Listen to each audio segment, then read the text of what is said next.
What's up guys, ito lang po si Kuya Sir at tayo ay magre-react dito sa video ni Traffic Rules. No, so Traffic Rules ba? Tama naman siguro no. Traffic Rules, no.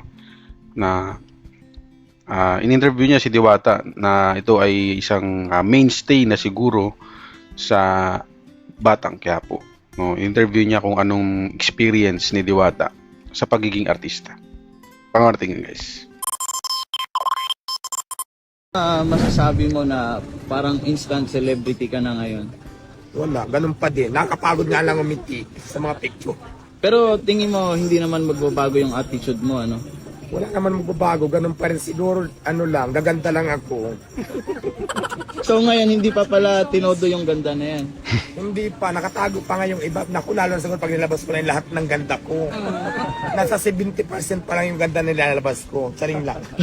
Na balitaan ko kasi na isa ka na daw sa cast ng Batang Quiapo dahil nag-taping ka daw. Nag-extra lang, mayroon akong tiniping namin. Hindi ko alam kung ipapalabas yung matutuloy. Pero tapos ng tiping ko, abangan nyo na lang Batang Quiapo. Nandito yung mga tunay na diwata, na bukod kay diwata. Rate po natin 1 to 10 para sa inyo po. Gaano po kasarap itong Diwata Paris Overload? 10 out of 10. Pinabalik-balikan. Ayun. Makita natin dito. Truth ba? 10 out of 10 daw, guys. Diwata.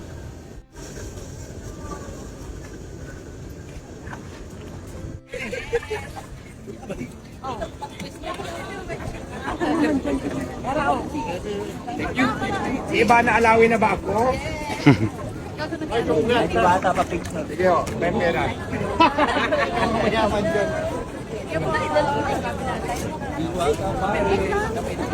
Una, sige na.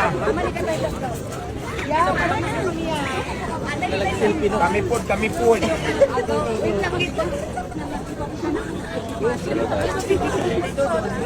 Minsan guys hindi ko magets kung bakit si Diwata ay kailangan kayo magpa-picture sa kanya, no? So hindi naman siguro required na magpa-picture kayo or magkaroon kayo ng picture kay Diwata, no? Pero siyempre dahil sikat siya, ang mga tao kasi ganun eh.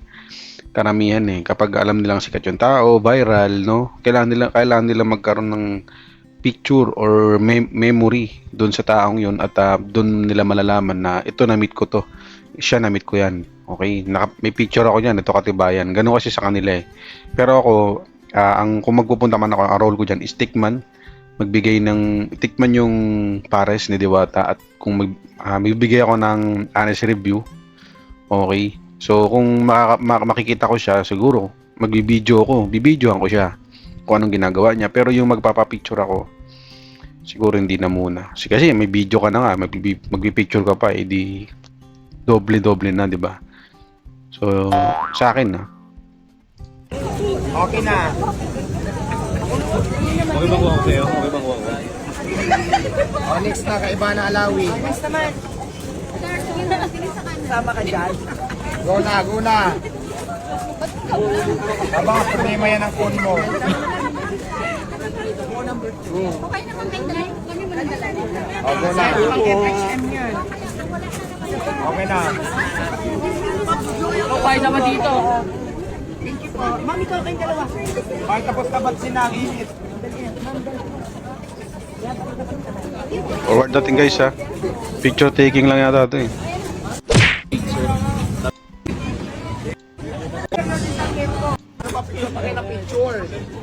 Picture po kami. Excuse me ha, mamaya na mainit. Ayan ay si Kita nyo naman talagang yung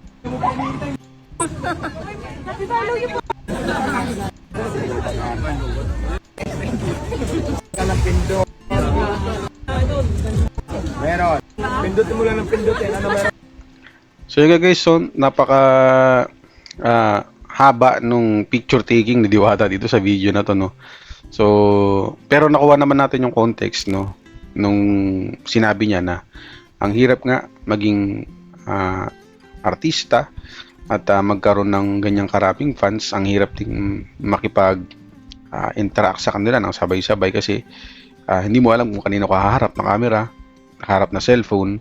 At the same time, syempre, dikit-dikit, mahirap yung magkakadikit kayo at medyo crowded, mainit, no? So, yun ang siguro sinasabi ni Diwata na mahirap, no? So, lalo pa kung maging artista siya at ngayon ay siya ay influencer na sikat na ngayon ngayong mga panahon na to, ay doble-doble yung kanya natatamong pagiging famous, no? So, sa kanya nahirapan na siya, pero siyempre at the same time dapat magkaroon siya ng courtesy sa mga nagpunta at mga malapit sa kanya para magpa-picture. Okay, ano na niya yun? Will niya na yun kung gusto niya magpa-picture or hindi. Minsan kasi may mga, nakikita natin na si Diwata ay minsan nainis na siya, mainit daw, mamaya na ulit, mga ganun. Mga normal na reactions lang naman yung kasi nga, yung iba dyan, hindi naman talaga gustong kumain, hindi lang talaga gustong siyang makita, kundi gusto rin magpa-picture, no? So, yun lang guys, sana pag kayo naging artista, wag kayo mapagod, no? Pero believe din ako talaga kay Diwata at nakakayanan niya yung ganitong stardom, no? Ang hirap kaya ng ganyan kasi ang hirap niyan pagsabayin yung pagiging negosyante, maging influencer, magiging artista, no?